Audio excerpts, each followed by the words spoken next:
people say, well, God, why do you do the wine the way you make it? And where did you get the inspiration from it?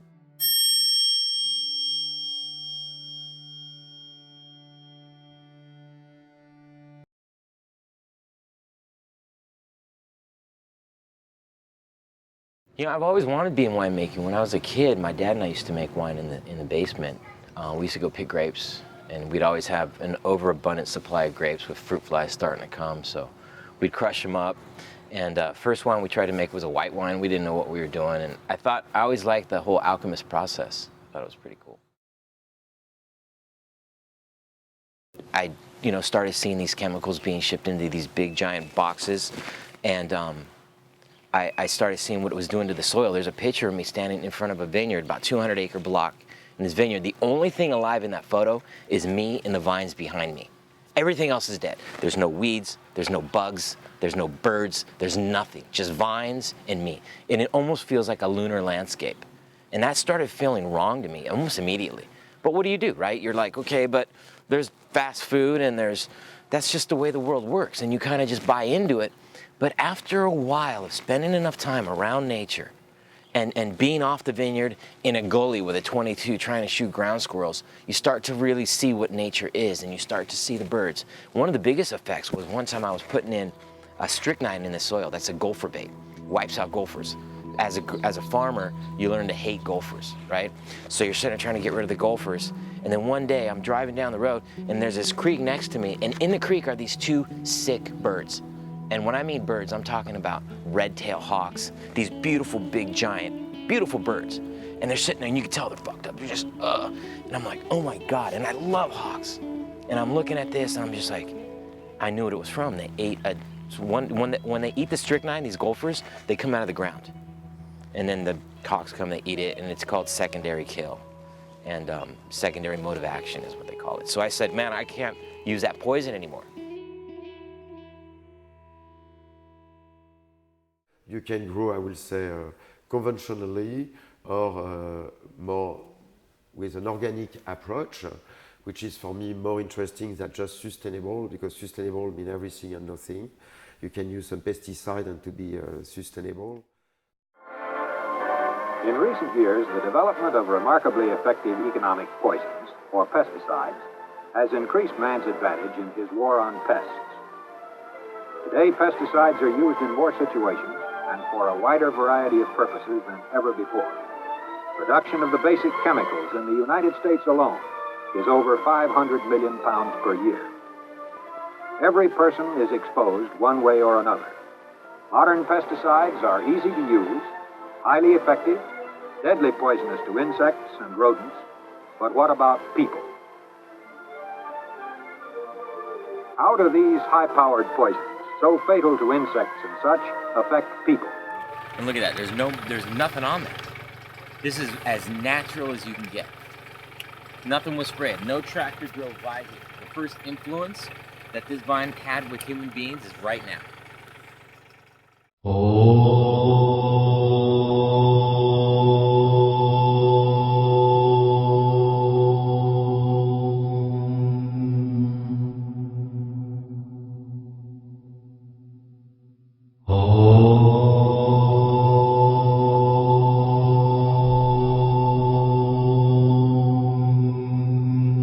I've been doing yoga since my early 20s. I'm in my early 40s now, so I've been doing it for about 20 years.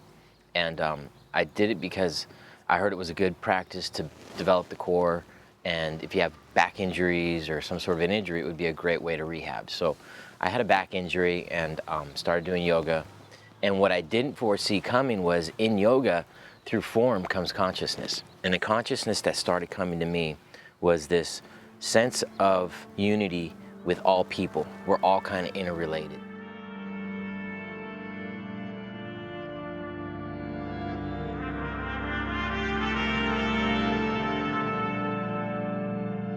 You promised yoga, so show me one standing up yoga move. The best one that I would recommend for anybody out there, if you really want to start cleaning your chi, your earth energy, is you face the sun. The sun's right here. The sun is right here. You face the sun and you breathe in, and you breathe in the energy that sun's bringing.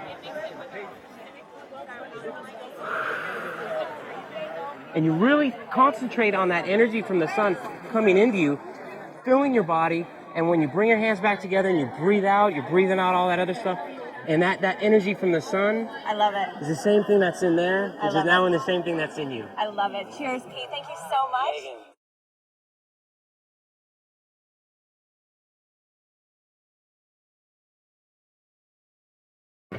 You could be out in a corporate vineyard owned by Enron or whoever the hell the corporate people are, right? And what's their intention? And you got to think of what intention is. Intention's everything. So what's their intention? Greed, right? So the wine you're drinking has an intention of greed or monetary materialism. It has something to do with being successful on a monetary basis, right? So you're drinking that. Well, you know, there's a lot that goes into making wine. It's very simple. It's really sugar and yeast, and the byproducts are CO2 and alcohol. So nature takes care of most of that, but to control it and create something that you have an end game in mind with, I think that's the intention based, and his has something more to do with spirituality, vibrations, energy from the universe.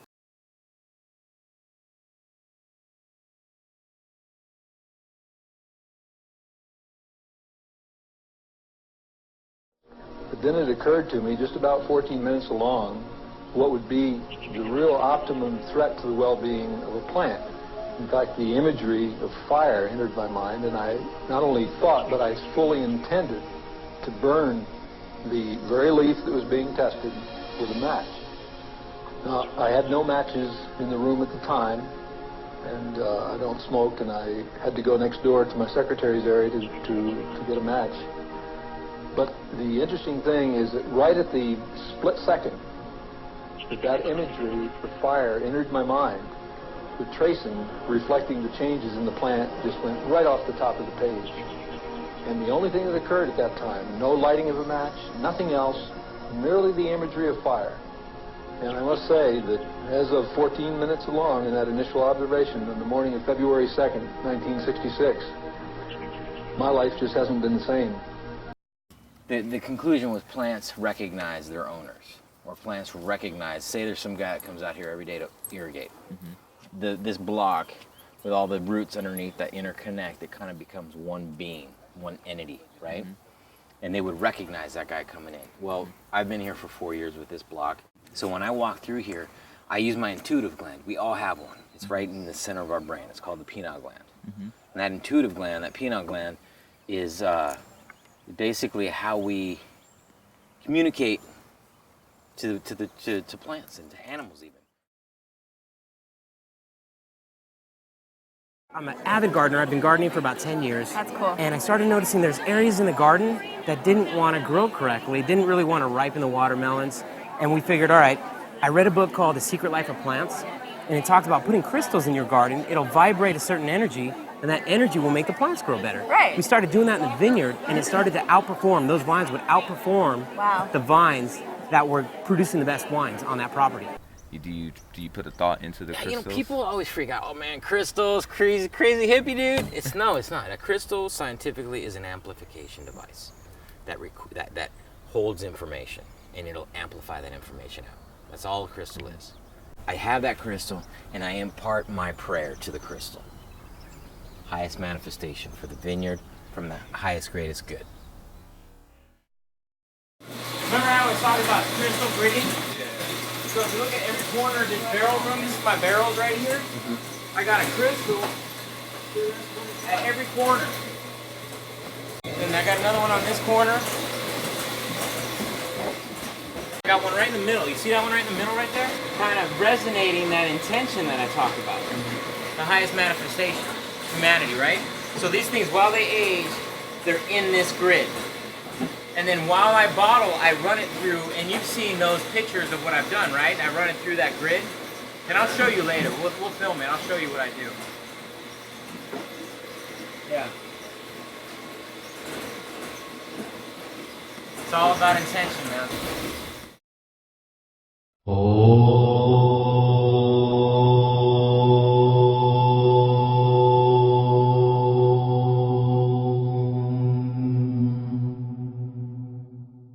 So I started meditating on Om and learning the Om, And when it came to doing a wine, I was like, well, what am I going to name it? And I thought about it for a long time. And I would sit there and meditate the AUM and have a name come to mind. Because I was like, you know, this wine really has to represent everything that I'm about. And I'd sit there and meditate, AUM, AUM, AUM, and it would never come. And I'd do this for months, dude. And finally, after one AUM, I said, oh, okay, I get it. Okay. I'm a little thick-skulled sometimes. I got it. Okay, it's going to be AUM. Is it right here? AUM Cellars. There's one left. I brought. Oh no! Wait a minute. There's 3 left. $48. Woo, that's expensive. But it's worth it. Why named a wine AUM? Why not? You know, what a beautiful way where you could actually be drinking something that's helping in a tangible way without you even having to do anything. Is it a silver bullet? Is it a drink the wine and your life becomes better? No. But I think what it does is it helps interconnect all of us with the same type of consciousness.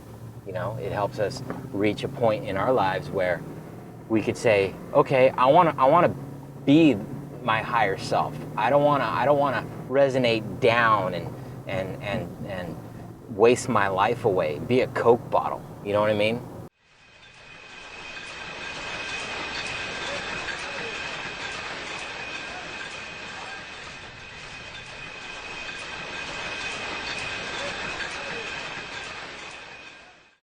What is next for AUM Cellars? I have no expectations. I know what's next for myself is that I'm just going to continue doing what I'm doing. I'm going to continue farming and believing what I'm going to believe, because, you know, there's a quote that says there are those who believe and there are those who know. And I don't believe. I know it. I know it in every part of my being that the way to live is to live without synthetics in your system. My immunity is as vulnerable as anybody else's immunity. I've known people that have died of cancer. I've known people that have had shitty lives and you look at their lives and you're like, man, you know, things are so bad in their lives, and you look at their diet and that's a big part of it. We were just talking, we were saying you are what you eat. You are what you eat. It's that simple. You know, I just hope we can just continue making incredible wines, and my intention and my goal would be for everybody to make wines with the intention and with the integrity that AUM makes its wine.